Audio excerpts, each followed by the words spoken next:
नमस्कार विद्यार्थी मित्रांनो, सक्सेस करिअर अकॅडमी को पॉवर्ड बाय नर्सिंग एक्सपर्टच्या या ऑनलाईन प्लॅटफॉर्मवर आपल्या सर्वांचं स्वागत आहे. मित्रांनो, जसं तुम्ही थंबनेल बघितलं असेल, तुमच्या पण मनात प्रश्न आला असेल, की खरंच येणाऱ्या DMER एक्झाममध्ये 80-20 लागू होणार आहे का? मित्रांनो, ज्यावेळेस आमच्या कानावर ही गोष्ट आली, आम्ही DMERच्या वेबसाईटवर गेलो आणि चेक केलं मित्रांनो, आम्हाला तिथे काहीच भेटलं नाही.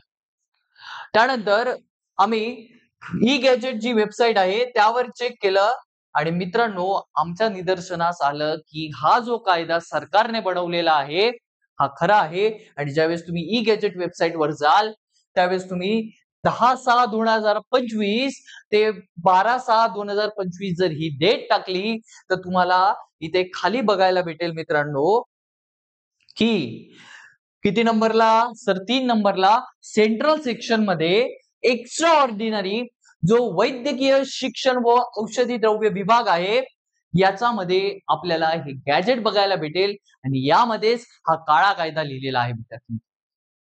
काय आहे, की या येणाऱ्या DMER एक्झाम मध्ये हे काय लावू इच्छितात? तर 80-20 रिझर्वेशन म्हणजे काय? की सर 80% ज्या जागा आहेत त्या मुलींसाठी रिझर्व्ह असतील आणि त्यामधल्या फक्त 20% जागा ह्या मुलांसाठी रिझर्व्ह असतील म्हणजेच मेल नर्सेससाठी. मित्रांनो, याची जर पार्श्वभूमी आपल्याला जर समजून घ्यायचं असेल तर आपल्याला समजून घ्यावं लागेल, की एम्सने पण सेम कायदा आणला होता 2019 मध्ये. 2019 मध्ये CIB ची मीटिंग झाली होती. CIB म्हणजे सेंट्रल इन्स्टिट्यूशन ऑफ बॉडी. यामध्ये वेगवेगळ्या एम्सचे डायरेक्टर मिळून त्याच्यामध्ये जे चेअरपर्सन्स आहेत, MLAs आहेत, MPs आहेत, हे एकत्र येऊन ती मीटिंग घेत होते आणि त्या मीटिंग मध्ये देखील यांनी हा काळा कायदा लावला होता.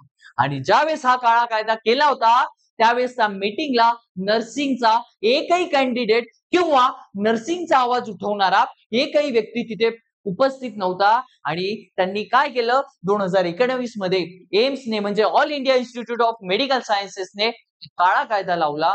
बर, कायदा तर तुम्ही लावला, 80-20 तर तुम्ही केलं, पण एम्स हे एक ऑटोनॉमस बॉडी आहे, एक ऑटोनॉमस इन्स्टिट्यूशन आहे. म्हणजे थोडक्यात असं म्हणू शकतो की ते त्यांच्या मनाचे राजे आहेत.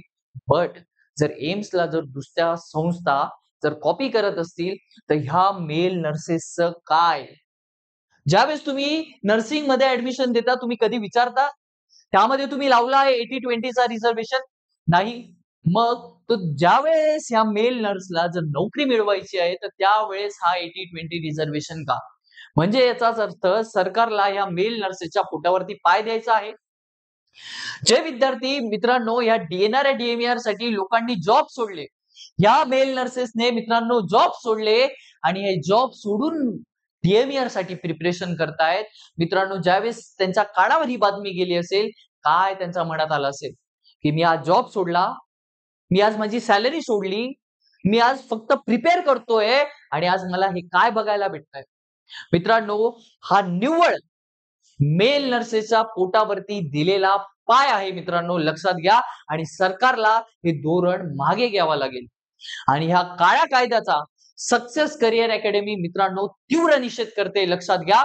आणि आमच्या परीने सक्सेस करिअर अकॅडमीच्या वतीने जेवढं होईल तेवढं आम्ही याच्या विरुद्ध लढा देणार आहोत मित्रांनो, लक्षात घ्यायचं आहे. हा जो काळा कायदा सरकारने बनवला आहे याला सरकारला मागं घ्यावंच लागणार आहे, लक्षात घ्यायचं आहे.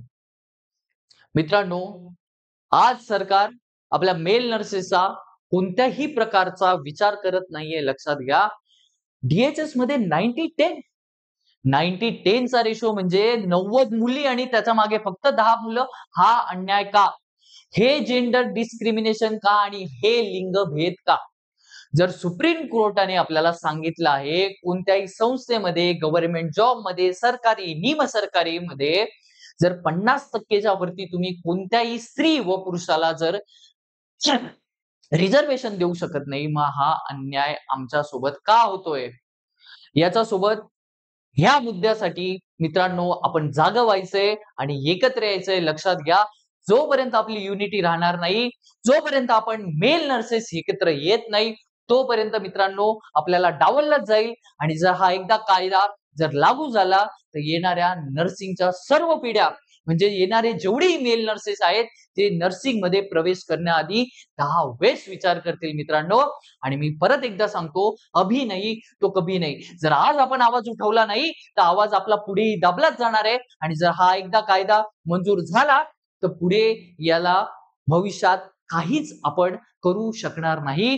तर मित्रांनो, हीच ती वेळ आहे. जर तुम्ही आज आवाज उठवला 100% मित्रांनो याच्यावर काहीतरी दखल घेतली जाईल. पण आज जर आपण शांत बसलो तर याच्यावर दखल घेतली जाणार नाही. आय होप मित्रांनो तुम्हाला व्हिडिओ आवडला असेल. व्हिडिओ आवडला असेल तर चॅनलला सबस्क्राईब करायचं आहे, व्हिडिओला लाईक करायचं आहे आणि जास्तीत जास्त मेल नर्सेस पर्यंत हा व्हिडिओ पोहोचवायचा आहे आणि प्रत्येकाला जागा करायचं आहे. अभी नाही तो कभी नाही. पुन्हा भेटूया एक नवीन व्हिडिओ सोबत. तोपर्यंत सर्वांना धन्यवाद.